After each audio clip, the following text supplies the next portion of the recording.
Vamos começar, Pedrito, trazendo a atualização do seu dashboard que você vai alimentando e que vai traduzindo para a gente os principais números. Gosto de ver aí o nervosismo na cara da galera já, ansiosa pela atualização dos nossos números. O que é que você traz de destaque aí em torno dessa 15ª rodada, meu irmão?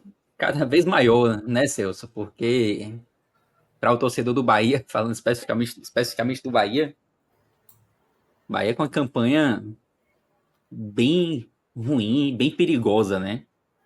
Até aqui, e obviamente quando a gente abre detalhes, Historicamente, é de time que tá brigando ali para não cair, que tá dentro do Z4, né?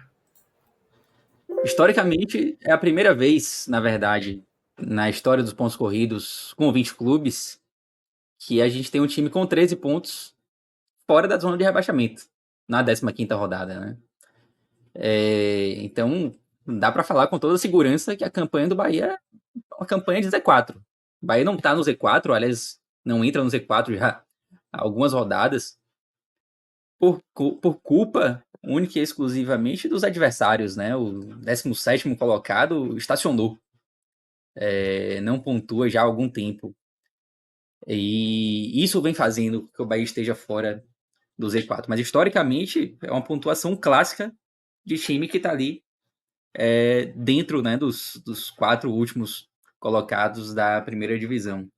O Bahia vem em uma série absurda de 15 jogos, onde ele ganhou apenas um, e curiosamente, eu diria até que o jogo que o Bahia ganhou foi o mais improvável de todos, né?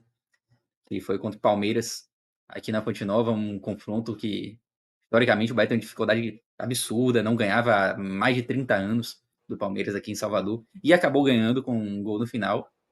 E foi o único triunfo dos últimos 15. Ontem eu fazia um levantamento ali depois do jogo do Bahia, e foi apenas a segunda vez na história do Bahia que isso aconteceu. É apenas a segunda vez que o Bahia tem ali uma série de 15 jogos em que ele só vence um. É algo difícil de acontecer. A última vez, a única vez que aconteceu, tirando essa de agora, foi em 1966. Mais de Muito 50 raro, de fato. anos. A gente até Recorte conversou um de pouco. 2 triunfos em 15 jogos. No caso, foi um triunfo em 15 jogos, né? Ah, um triunfo em 15 jogos. Porra, muito ruim, de fato. Ontem o programa foi sobre as séries B e D, mas no final a gente até conversou um pouco sobre esse dado, né? E foi uma série que o Bahia enfrentou diversos times do Nordeste, estava tendo um campeonato envolvendo ali os campeões do Norte e Nordeste. O Bahia entrou nessa série negativa. Depois veio até uma série bem positiva, né? Terminada essa série de 15 jogos com apenas um triunfo, o Bahia entrou ali numa seara de 11 jogos, aliás, 12 jogos e 11 triunfos.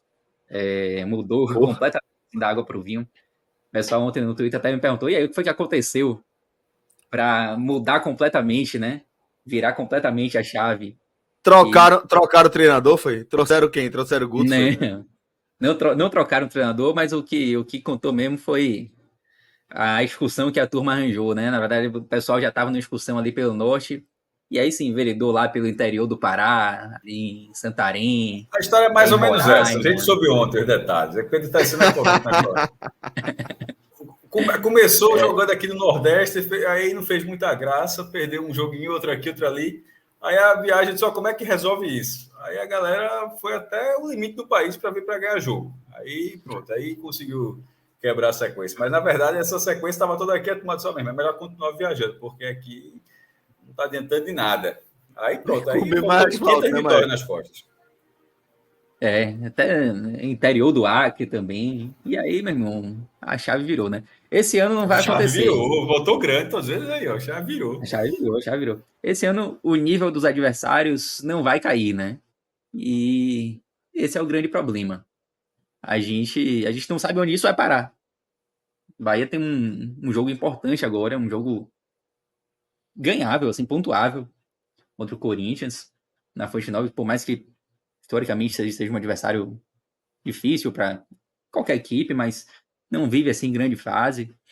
E é um jogo aquele típico jogo de 6 pontos, né? O Corinthians tá ali embaixo e o Bahia, mais do que se aproximar ali, até ultrapassar o Corinthians e vencer, embora o Corinthians tenha um jogo a menos, mas o Bahia precisa se afastar do Z4, porque o Bahia não pode contar com a sorte toda rodada. O Bahia vem dando sorte, né? O Bahia só não tá no Z4 hoje por sorte, porque os times lá de baixo estão pontuando menos do que ele. Mas a gente já vê ali um Coritiba que começa a pontuar. Vasco e América tem um jogo a menos, um confronto entre eles ali, então alguém vai chegar. Se alguém ganhar, já se aproxima um pouco mais do Bahia. E uma hora, se o Bahia continuar nessa sequência negativa, fatalmente vai entrar no Z4 em algum momento. E como o Cássio sempre fala, né? O Z4, quando você entra nele, tudo piora. A atmosfera piora, a confiança piora. Então é muito importante você se manter fora do Z4. Mas pelo futebol que o Bahia Seria Bahia e apresentou. Corinthians, né? Veja só, o Bahia. Tudo bem que seria um confronto direto, onde o Bahia precisaria da vitória de toda forma para sair. Se tivesse entrado, ele jogaria com o Corinthians, precisando de uma vitória simples para sair da zona de rebaixamento. Mas na hora que começasse o jogo, a pressão no estádio já seria diferente. Porque haveria pressão de um jogo, Pedro, se não ganhar hoje, até porque se o Goiás tivesse vencido hoje, o empate já não serviria ao Bahia. O Bahia só sairia da zona de rebaixamento em caso de vitória, em caso de triunfo. Então, seria uma pressão diferente. Assim, veja só, com 20 anos de pontos corridos, eu nunca vi ser diferente disso. Quando você está e quando você não está. Quando você está perto de entrar numa zona de classificação internacional, ou quando você está dentro dela para se defender, o nível de cobrança é diferente. O do Bahia já está enorme. O empate do Goiás hoje, o empate sem gols do Goiás com o Atlético Mineiro, evitou estourar a caldeira. Mas a caldeira está fervendo já há bastante tempo.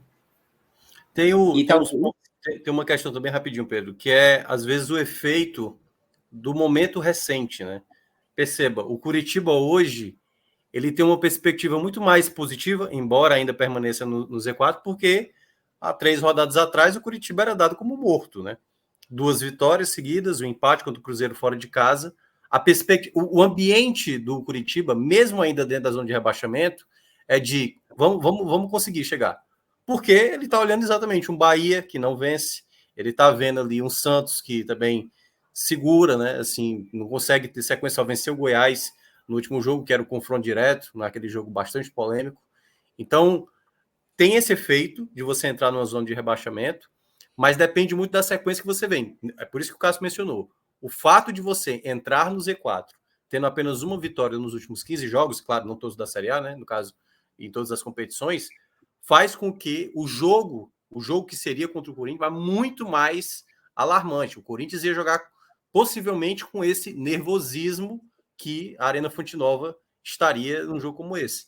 Diferentemente do Curitiba, que agora um jogo lá no Couto Pereira é o torcedor, tipo assim, dá pra gente ganhar. Mesmo pegando um Palmeiras, um Botafogo, os caras agora estão acreditando que dá para sair. E aí eles já estão no efeito contrário, né? Que é naquele efeito da confiança. E vocês falaram aí essa questão do ambiente e tudo mais. E é preciso ressaltar que o ambiente do Bahia já é muito ruim, tá? Talvez a gente esteja vivendo assim, um momento de maior pressão nesse ano de 2023. A maior crise da era da SAF, né? Inclusive com parte da torcida atribuindo a esse momento de crise, não a crise em si, mas a forma como o clube vai gerindo essa crise com esse novo momento da SAF, né? Inclusive, não sei até que ponto a gente vincula isso também à cultura, né?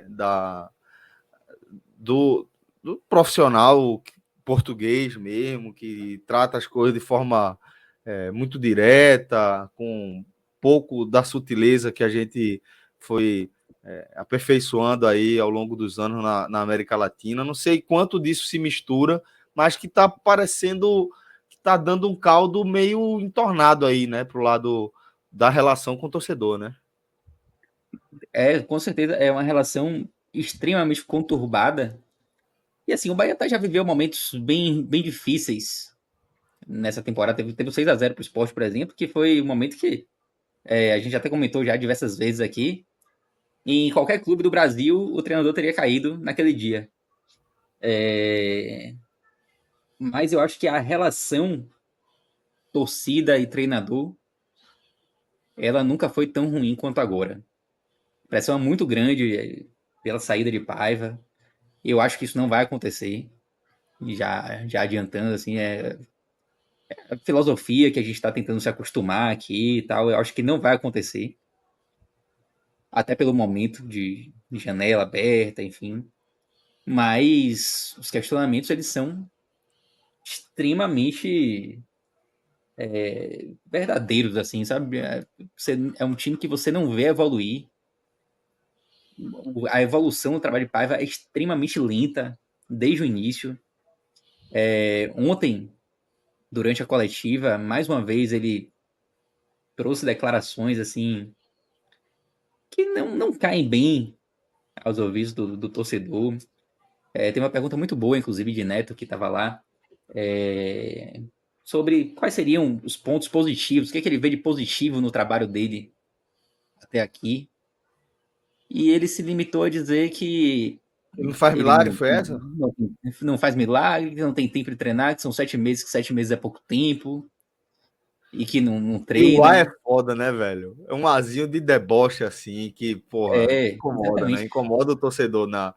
E a Por isso que eu pergunta tô era boa, falando tá? da. Porque tem esse aspecto. Tem um aspecto cultural que a gente sabe que existe, Uhum. né? De forma geral, o Uhum. povo ibérico, se a gente pensar mais na galera que nos colonizou, né? Os portugueses, eles têm historicamente essa fama de ser uma galera que se comunica de forma mais direta, menos sutil e talvez trazendo esse caldo aí, tudinho, todo junto num cenário de crise no futebol, da forma como a gente está acostumado a tocar, deixa um negócio Celso, estranho, né? mas eu diria que, assim, qualquer treinador, certo? Pode ser ele de qualquer nacionalidade, seja quem for. A maneira que ele se comunica, porque a gente tem treinadores brasileiros também que são assim, né? Que são, eu lembro do Muricy na época de São Paulo, quando foi perguntado, quando o Adriano chegou, aí dá para jogar Adriano com a Luiz, ele até falou, dá, coloca 2, soma, bota mais 9 e faz um time, né? Ele era muito isso, de respostas curtas, não gostava claramente, ficava claro nas respostas dele com a imprensa, mas eu vejo, e aí eu acho que é uma parte, eu já critiquei Paiva também aqui várias vezes, eu acho que ele tem muita responsabilidade quanto a isso, mas eu acho que depende também de como é a pessoa que está tomando a frente. Vamos pegar o caso, tem 2 casos, né? Um caso muito ruim, um caso muito bom hoje na Série A, de 2 equipes, que são SAF, e que uma delas continuou, mesmo com a cobrança, que no caso foi Textor, né? Que Castro estava sendo muito criticado ali no começo da temporada. Ele decidiu manter. A torcida já estava assim, no limite, não queria mais. Até Felipe Neto colocando, dizendo que acreditava em Castro ainda, porque vivia no conto de fadas. E conseguiu depois dar resultado no atual Botafogo e está disparado na primeira colocação. O outro caso foi o caso do Vasco. O Vasco vinha jogando mal, a torcida também já não queria mais Barbieri, e a 77 foi ali postergando, quando percebeu que já não dava mais. Eu acho que é aí onde entra o quanto hoje as pessoas que gerem o Bahia, elas percebem o quanto primeiro, enxergam se é a capacidade de Paiva, como o Paiva menciona, eu não posso fazer milagre. Meu amigo, se você joga 15 partidas, se só ganha um jogo, então não é que você está precisando de milagre, você precisa primeiro fazer o time ter uma sequência de resultados para ser competitivo, para ser ali, tudo bem, você perde 3, ganha 2 e tal, aproveitamento de 40%, sabe? 38%, um pouco mais, 45%. E isso a gente está colocando nível baixo, né? Para você se manter ali uma parte intermediária da tabela, e a gente não vê isso com Paiva. A questão é, a partir do momento que ele começa a usar dessa forma, e é uma coisa que eu até falei isso com o Pedro aqui da outra vez, essa questão da justificativa, às vezes, seu elenco, eu acho muito cômodo para um treinador que não consegue extrair o melhor de cada jogador. Porque treinadores que são bons, não estou nem dizendo que é excepcionais, não. Treinadores que são bons consegue fazer um jogador razoável até jogar bem, relativamente bem, ou não ser tão desastroso muitas vezes. E eu acho que Paiva está naquele momento em que me parece que internamente ele está blindado quanto a isso. É um elenco que, na visão, me parece, internamente do Bahia, esse elenco aí só consegue apresentar esse nível de qualidade de jogo, o que eu discordo plenamente. Eu acho que esse Bahia tem capacidade para fazer um campeonato como o Cuiabá está fazendo, como o Cruzeiro está fazendo, entendeu? Fazer um pouco a mais. Esse Bahia não, esse Bahia praticamente todo jogo toma gol, e a gente citava isso aqui no começo da temporada, quando teve a goleada sobre a do Sport, né, o 6-0, o 3-0 na Arena Fonte Nova para o Fortaleza puxando o freio de mão praticamente no segundo tempo. Então, assim, ele não corrigiu, em 7 meses de trabalho, sequer o sistema defensivo. Nem para ser uma equipe, o Cuiabá ontem que venceu o Fortaleza, por exemplo, o Cuiabá foi todo retrancado, meu amigo. Todo retrancado. Levou bola na trave, tudo bem, mas perceba, não tem esse perfil Bahia. O Bahia é uma equipe que, se estiver vencendo por 2 gols de vantagem, eu acho que o Bahia é capaz de tomar 2 gols e deixar escapar uma vitória. Porque não passa confiança. Já é muito tempo para um treinador já ter ajustado certas situações para o Bahia parecer um time um pouco mais seguro, sabe? Seguro assim de tipo, velho, esse 1-0 tem que, sabe assim, tem que sair de toda forma. E ele não consegue segurar o resultado. Foi assim nos jogos contra o Grêmio, foi assim no jogo contra o Santos na Copa do Brasil. Tava lá, classificação garantida, toma o gol do empate no final, disputa de pênaltis, e aí teve que brilhar ali o goleiro para salvar. Então, para mim já é algo recorrente, já aponto mesmo, e aí eu acho que, eu não sei como internamente isso é avaliado no Bahia, mas para mim já é elemento suficiente, não para, dá para evoluir mais ainda. Eu acho que já é o teto, a gente já viu o teto na minha avaliação de Paiva, e eu acho que não vai passar nada muito além disso. Minhoca, quando você fala que o Bahia tem capacidade para jogar mais, eu acho, na minha opinião, claro, de que isso se estende pelo elenco do time mais ao desempenho do meio para frente. Ou seja, ele pode ser um time com maior capacidade ofensiva, um time com maior variação de jogadas, porque é um time que tem 15 gols em 15 partidas. Pelas peças que o Bahia contratou, jogadores jovens, jogadores com qualidade técnica, o Bahia dá para ter na primeira divisão um ataque com mais de 1 gol por jogo. Mas eu olho dessa forma. Se for algo geral, eu não acho que seja geral, não. Eu acho que defensivamente o Bahia é um problema o ano todo. Assim, e não foi nem falta de contratação. Por exemplo, o Vitor Hugo foi quase 12 milhões de reais. Agora, se deu um pouco de azar, o cara não chegou bem. O cara não chegou e não virou uma solução. Quase todo mundo que o Bahia comprou, aliás, foi essa faixa, né? Só em 6 meses, o Bahia botou as 7 maiores compras da história do futebol do Nordeste, né, nesse momento. Só nesses 6 meses, em plano real, desde 1994, todas as maiores compras, eu falei venda, desculpa, maiores compras, as 7 maiores são do Bahia, todas de 6 meses para cá. E teve gente da defesa também. Mas eu acho que o sistema defensivo do Bahia é uma calamidade há muito tempo. O 6-0 do Sport, tem o 3-0 do Fortaleza, dentro da Fonte Nova, ainda no primeiro tempo. O título baiano não mudou nada, né? Naquela reta final, o Vitória não chegou nem na semifinal, o Bahia foi campeão em de clubes menores. Mas assim, a campanha é sempre importante lembrar que o Bahia caiu na primeira fase da Copa do Nordeste, o time já estava começando a ficar um time caro ali. Não, a Copa do Brasil chegou agora, teve uma campanha ok na Copa do Brasil, mas sem grandes adversários. O maior foi o Santos, foram 2 empates, o Santos está muito mal no Campeonato Brasileiro, e depois o Grêmio com mais 2 empates. Jogou até bem os 2 jogos com o Grêmio, mas cedeu o empate nas 2 partidas. Agora, defensivamente, esse time não se encontrou em nenhum momento. Então, não acho que esse Bahia possa ser um time melhor defensivamente do que ele é hoje. Talvez, com outro treinador, poderia mudar alguma coisa. Não acho que seria. Eu acho que o Bahia precisa se reforçar.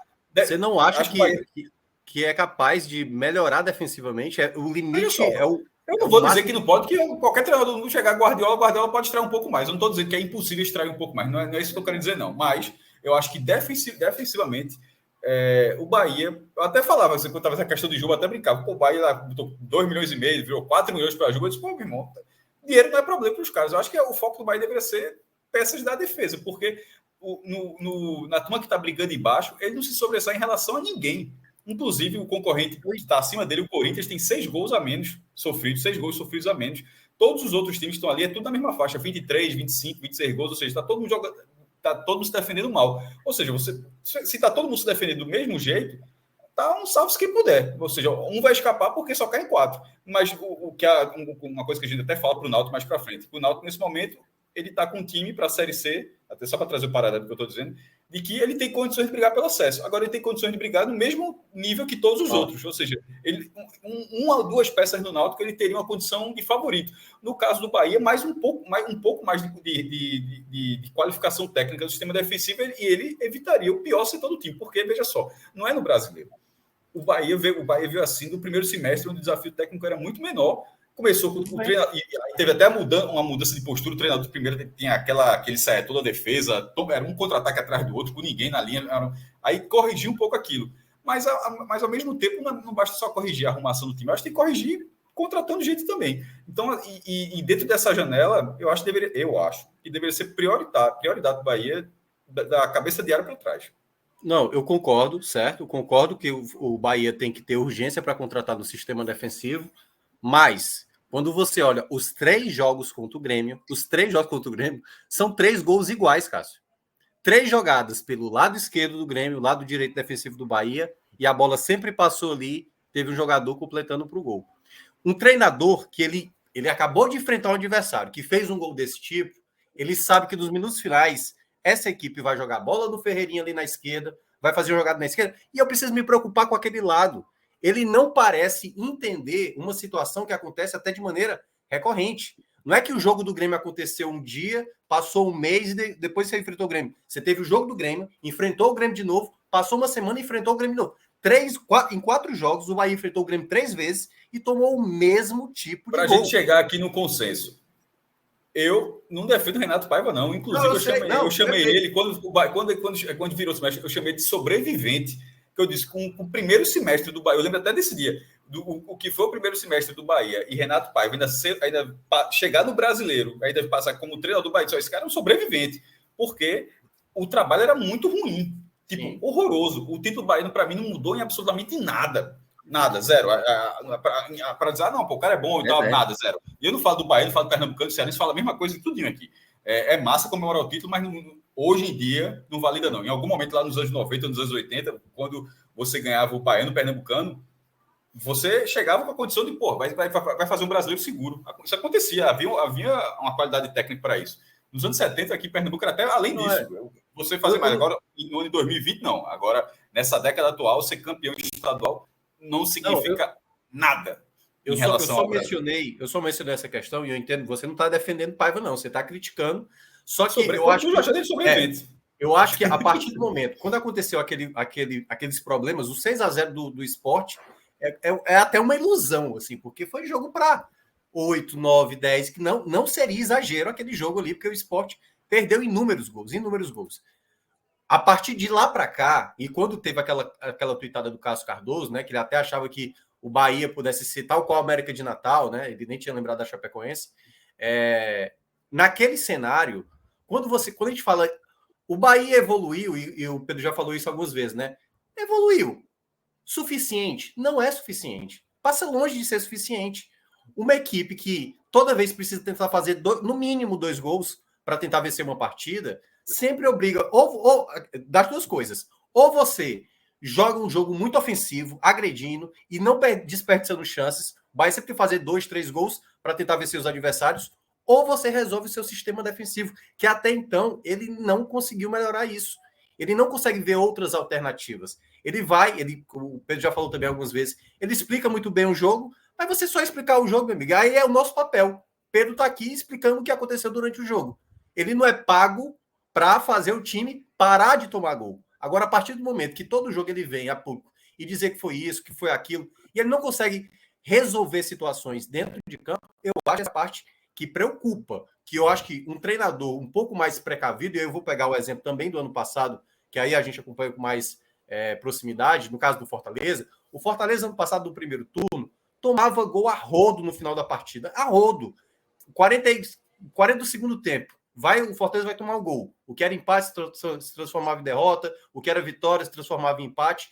O Fortaleza, quando chegou na segunda janela, ele falou assim, cara, eu preciso de um zagueiro que seja aqui cascudo, assim. Não é nem técnico, não. É um zagueiro rebatedor, sabe? Que jogue firme e tal. Aí trouxe o Brits da Argentina, indicação do próprio Vojvoda. Trouxe o Sacha, um cara totalmente escanteado lá no futebol europeu e tal. Então ele mudou até o panorama. E o Fortaleza, se você olha do Vojvoda de 2021, que era um time altamente agressivo, em 2022, para sair daquela situação que ele estava na lanterna do campeonato, foi fazer ali, foi preciso mudar a maneira de jogar.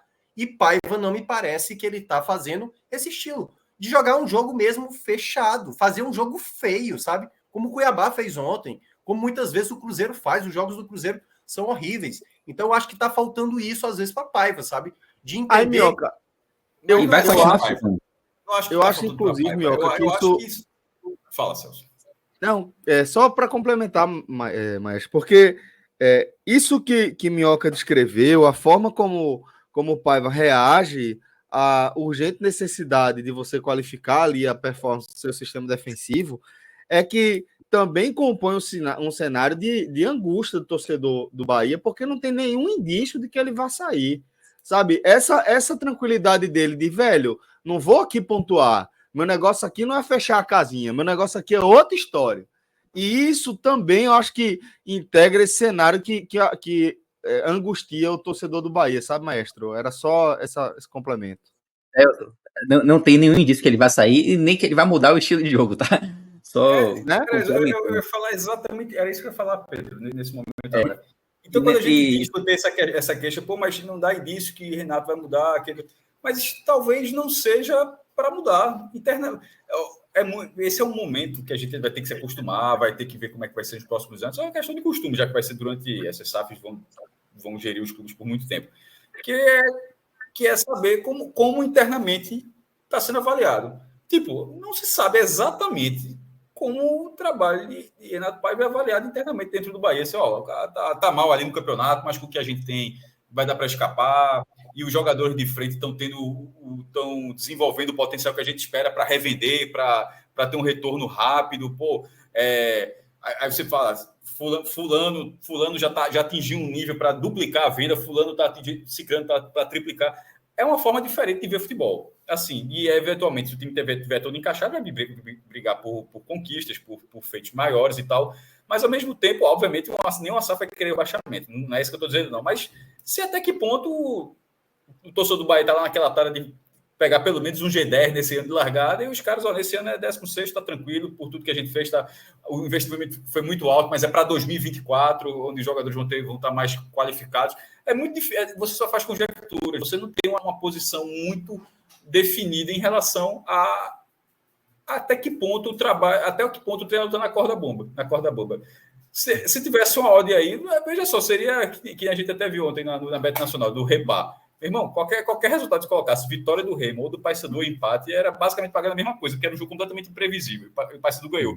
Eu acho que é um pouco disso em relação a como se avalia, para quem está vindo de fora, naturalmente.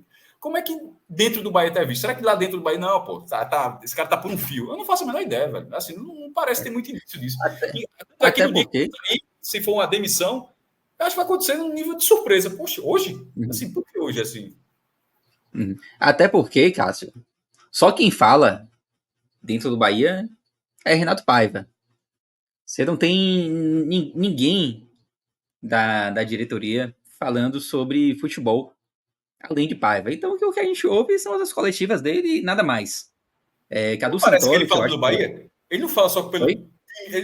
o que parece é que ele não fala só pelo time do Bahia, ele fala pelo Esporte Clube Bahia SAF. Não sei nem como é o nome que o Bahia escolheu para SAF, mas se foi mais exatamente. Ele fala pela gestão, é como se ele falasse pela gestão também.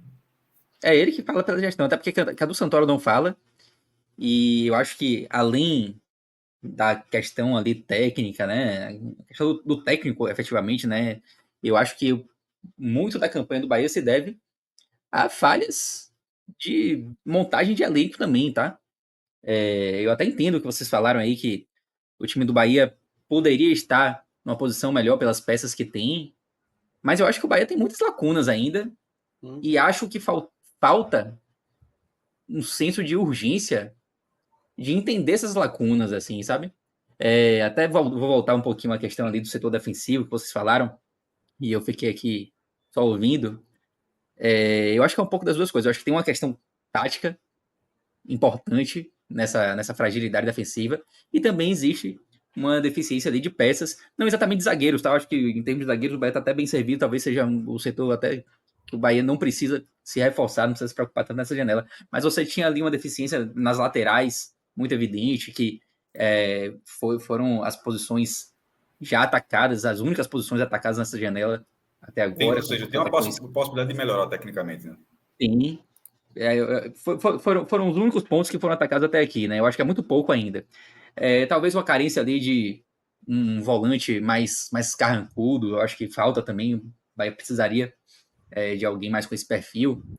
Só tem Rezende, basicamente, e Acevedo, que consegue, não é exatamente assim um volante carrancudo, né? Embora contribua muito na marcação, mas eu acho que falta um senso de urgência de entender lacunas ofensivas, e a gente falou muito da questão defensiva, mas o Bahia também tem um problema ofensivo muito grande. O Bahia tem uma dificuldade enorme de fazer gols, fez 15 gols aí no campeonato, um dos piores ataques ali. Até porque, assim, Pedro, só aproveitando para você dar continuidade, a questão do ataque é um problema, mas tem muita equipe muito parecida. Até o próprio Fortaleza está lá em cima, também tem problema.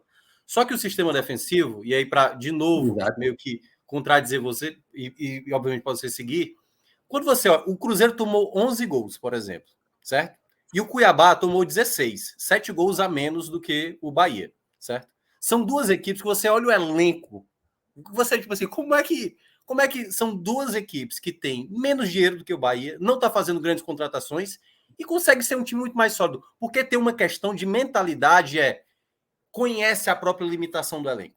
O Cuiabá entre campo, sabendo, a gente não é superior ao Fortaleza, a gente não é superior ao Corinthians fora de casa, a gente não é superior, e eles conseguem se comprometer em cada um se ajudar. O próprio Cruzeiro é a mesma coisa, a mentalidade do Cruzeiro, do Ronaldo, eu não vou gastar a estufa de dinheiro aqui como gastou o Bahia, como gastou o Vasco, por exemplo. Eu vou fazer o mínimo, mas um time bem comprometido com a ideia do que a gente precisa fazer. O Bahia não me parece estar tendo esse tipo de visão. Então, muitas vezes... Opa, tirar... Alô? Saímos da tela, mas acho que estão ouvindo a gente. Me deu medo, eu acho que eu fui embora.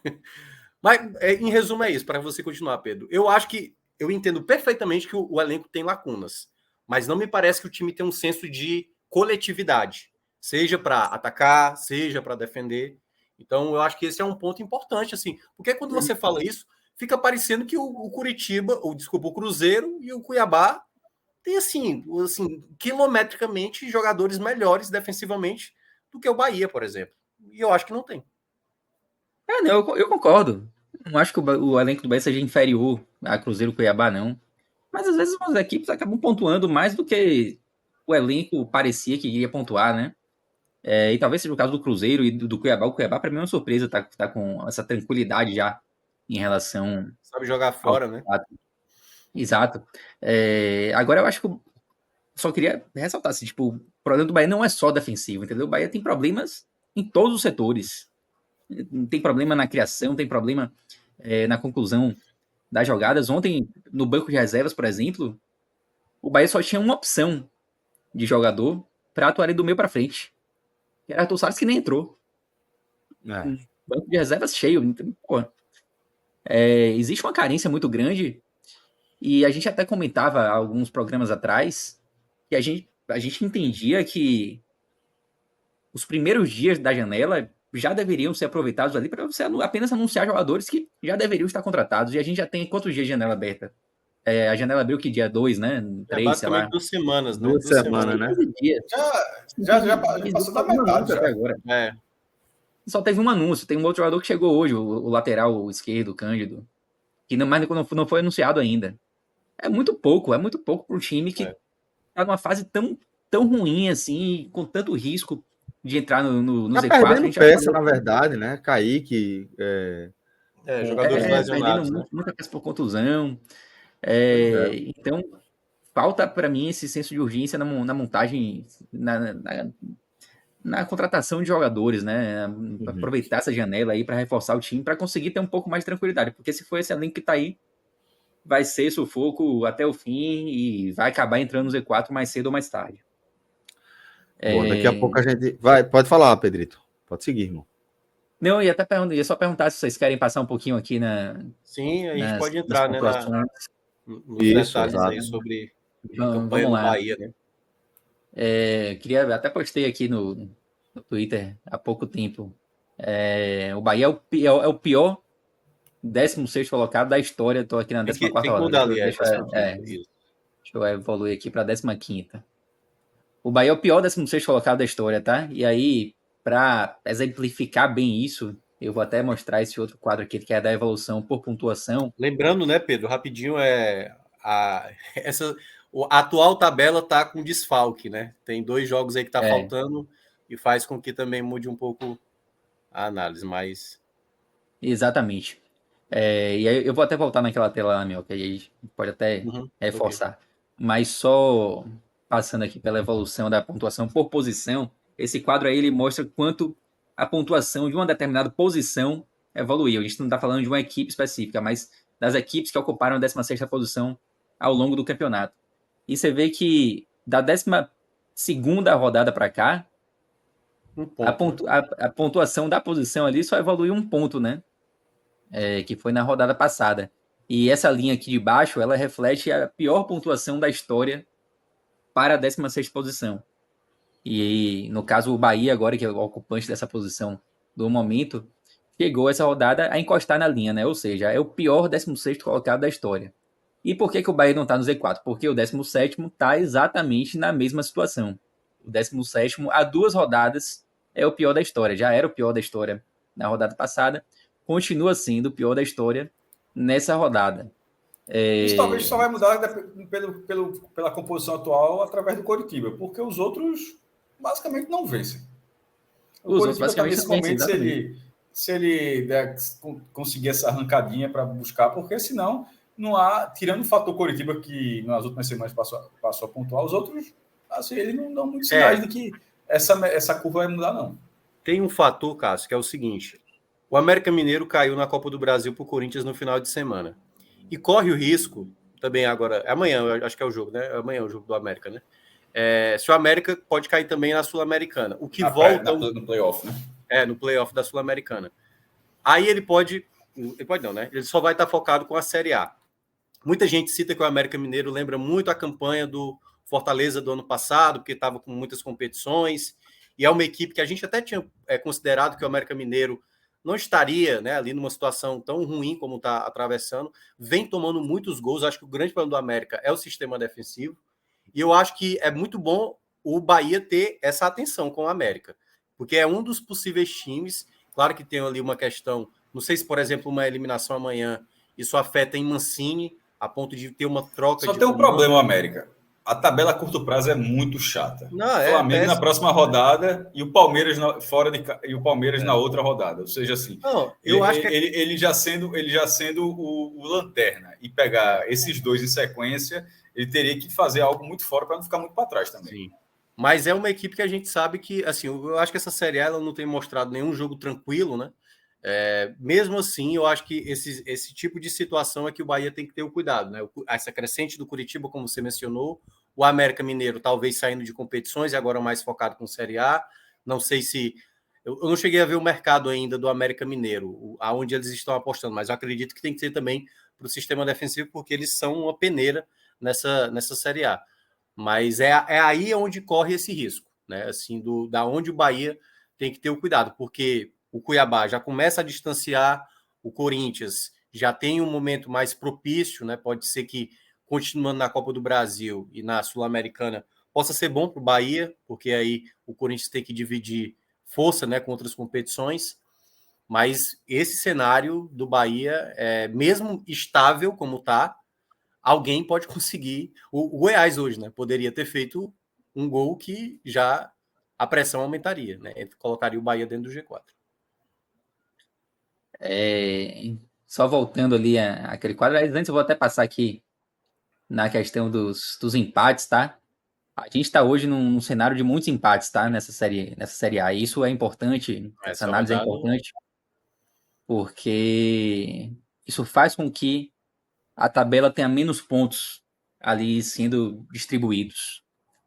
E acaba impactando nessa outra tela aqui, né? Que onde a gente compara a média histórica do campeonato na 15ª rodada.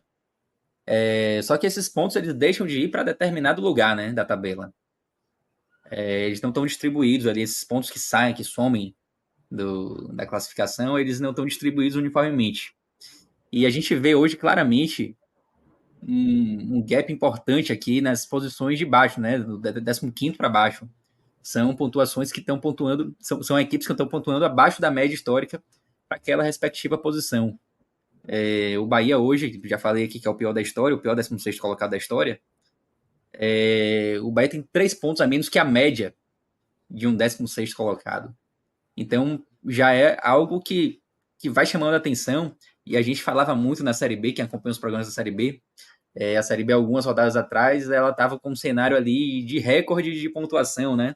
Na parte de cima, na região ali do acesso, né? 3º, 4º, 5º colocado e por aí vai. Esse cenário até já mudou um pouquinho. Na Série A, de 4 rodadas para cá, a gente vem se aproximando de situações bem raras, assim, né? Você vê equipes ali da parte de baixo que pontuam muito abaixo. Vou pegar aqui, por exemplo, o ano 2019. 2019, o cenário não era tão ruim, não era, o cenário das equipes de baixo não era tão ruim quanto é hoje. A gente tinha um 16º colocado com 14 pontos, um 17º com 13, e a gente teve uma das piores pontuações da história nessa região aqui da tabela. O Ceará se safou com 39 pontos. O Cruzeiro, que foi o primeiro time a cair, caiu com 36. Então, se tivesse um time tivesse empatado todas no campeonato, esse time teria se safado com 38 Depende, pontos. né? Porque Depende, a tabela se ele aí, é do obviamente. Z4, ele tinha caído, né? Se ele é do Z4. Isso Cruzeiro. num cenário assim, hipotético, né? Mas assim, é claro que isso pode mudar muito daqui pro final do campeonato. A gente viu na Série B como mudou rápido, né? Até na própria Série A desse ano, há 4 rodadas atrás, a gente não tinha esse cenário. Então é muito dinâmico, mas hoje é a sinalização que a gente tem. É uma região ali, são equipes que pontuam muito pouco em comparação à média. Posso citar até 2012. Eu ainda acho difícil, certo, Pedro? Antes de você entrar em 2012. Porque, assim, 2019, primeiro a gente tinha 3 equipes, assim, que já estavam desenhadas o rebaixamento, né?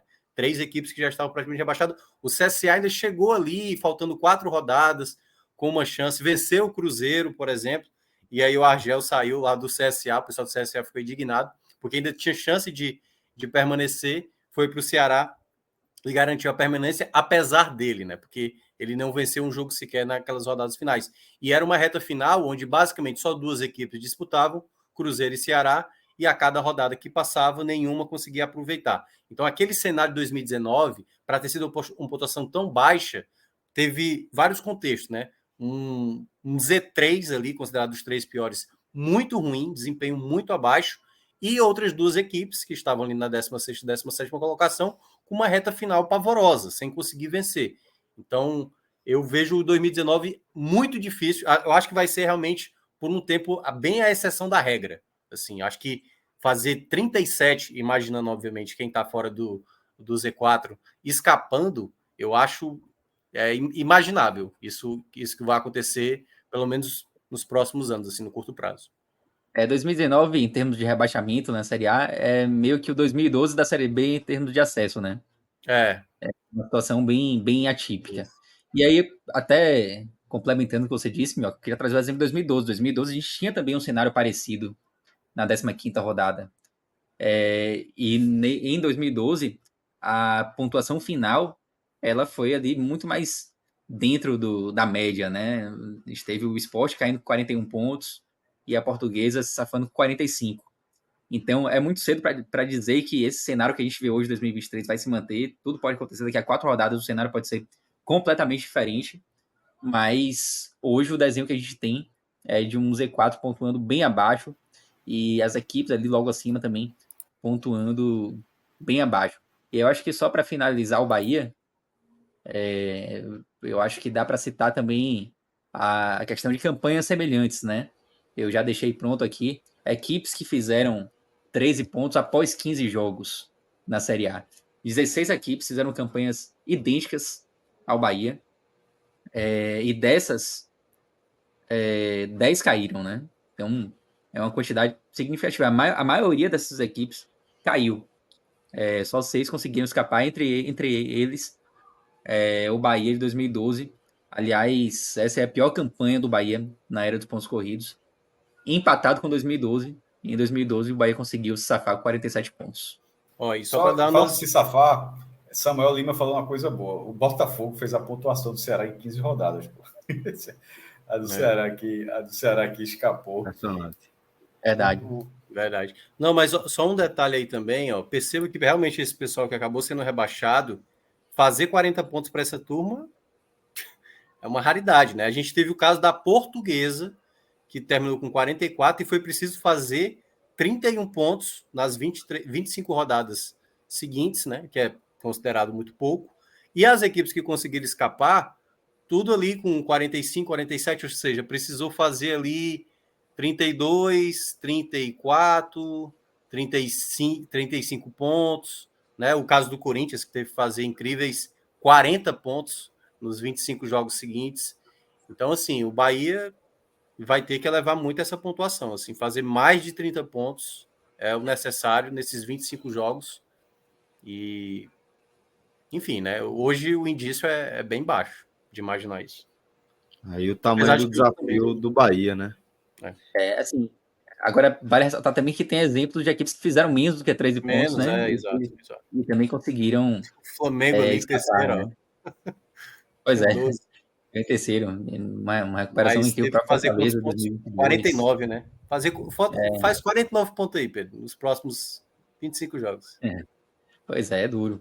O próprio Fortaleza de 2022 também, que é um caso completamente atípico, né? Você tem equipes fora da curva, né? Você tem equipes que se safaram com 42, 43. Enfim, tem muito exemplo. Esse Flamengo que tá o primeiro exemplo aí é foda. Os caras arrancaram para a Libertadores nessa campanha. 12 para 61. Mas o Fortaleza do ano passado é para arrombar. Quando a gente pega esse cenário aí de Flamengo e Fortaleza, são equipes que tiveram sequência de 5 vitórias, 4 vitórias, depois tem uma sequência de 3 vitórias. É quase como você assim fazer um retorno impecável. Né? O Bahia teria que ter algo desse tipo. Né? A gente sempre cita o caso do Náutico daquele ano, que estava numa situação praticamente difícil de imaginar uma reversão. Acho que ele está aí, tá? O Náutico, aquele Náutico. Tá ali, né? 2007, né? Isso. O Náutico também tinha 13 2009. pontos. É 2009? Não, 2009. Não, 2007. O 2009 caiu. O clássico é o Náutico 2007. E que ele vai fazer um pouco mais do que isso. Acho que ele termina com 16 ou 17 pontos o turno. E o retorno, acho que o Náutico foi 8º lugar no retorno, só na campanha do retorno. E aconteceu exatamente o que o Minhoca falou. O Náutico chegou a ganhar 5 jogos seguidos, que ainda toda vez eu falo, que o Fortaleza conseguiu no passado isso? Não. Foi, 5 também. Pronto, igualou. O Fortaleza chegou a ganhar 5 jogos seguidos. Foi os 5 primeiros do retorno. Pronto. Aí igualou o Náutico de 2007. Isso. Ou seja, só 15 anos depois, alguém igualou, mas não passou. Continua sendo o recorde do Nordeste nos pontos corridos. 5 vitórias seguidas. Não por acaso. 2 grandes campanhas de recuperação. As duas maiores campanhas de recuperação do Nordeste. Pois é. É isso. Não, e aí o seguinte, Náutico, só o único que eu gostei, Celso, desculpa, só para contextualizar esse Náutico. O Náutico conseguiu isso. E veja como sempre para acontecer não é algo tão simples, não é só vencer. Como é que se vence 5 jogos seguidos? É de repente um cara virar um fora de série. Aí a Costa virou um dos 3 melhores jogadores do campeonato, porque naquela época o craque do Brasileirão, o prêmio da CBF, havia uma final e lá na entrega do prêmio escolhia. E a Costa foi um dos 3 finalistas. O vencedor foi Rogério Ceni. E na bola de prata ele ganhou a bola de prata, ou seja, é simplesmente que o time encaixou, não sei o que, tal, e não. Tem, obviamente, tudo isso, mas havia uma figura, o fora de série do Fortaleza é o treinador. E no caso do Náutico, foi a Costa jogando uma bola assim inacreditável, que acabou de ser vendido para o Corinthians, uma transferência até que gera bronca até hoje para o Náutico. Mas, enfim, é algo do tipo que acontece. Alguém do Bahia, havia um encaixe tático enorme a partir de agora, ou alguém que está lá no Bahia já passar a ser outro exemplo, o Marinho do Vitória. Quando o Marinho, o cara destruiu, foi um dos melhores jogadores do Campeonato Brasileiro. Ou seja, o Vitória se recupera a partir de um cara que começa a destruir. Então, assim, precisa acontecer algumas coisas para ter uma campanha dessa. Não é simplesmente fechar o vestiário, aquela coisa de boleiro. Não é só isso. Precisa ter alguma coisa prática. É alguém jogando mais bola do que outros caras. Muito bem. Aí, Pedrito, você trouxe o raio-x dessa campanha do Náutico 2007, né? Que o mestre estava se referindo. Essas 5 vitórias seguidas, né? Do Paraná, Botafogo, Goiás, Sport, Atlético. Tem os resultados, né? Veja só, e diga os resultados das vitórias. Vamos lá. Começa 4-2 no Paraná Clube, fora de casa. Eu lembro desse. Aí vem para cá, 4-1 no Botafogo, 4 gols de Acosta. Aí vai no Goiás, no Serra Dourada, jogando no Serra Dourada, 3-0 no Serra Dourada. Volta no clássico com o Sport. O Sport estava disputando com o Náutico, 2-0. 2 gols do lateral, acho que é Júlio César. Aí pegou o Atlético Paranaense, fez 5-0. Esse 5-0 Atlético Paranaense nessa época, já mas eu acho essa história muito boa. Era setorista do Náutico. Tem o Bar do Americano, que é um bar dentro do Náutico. Existem vários barzinhos dos clubes. O próprio Náutico tem outros bares, mas tem esse que é o mais famoso. E sempre passa durante a semana. No jogo, o cara tá passando o jogo do Náutico lá, mas durante a semana vai passando coisas, ou novela ou tal, ou alguma grande vitória do Náutico, a vitória da última semana.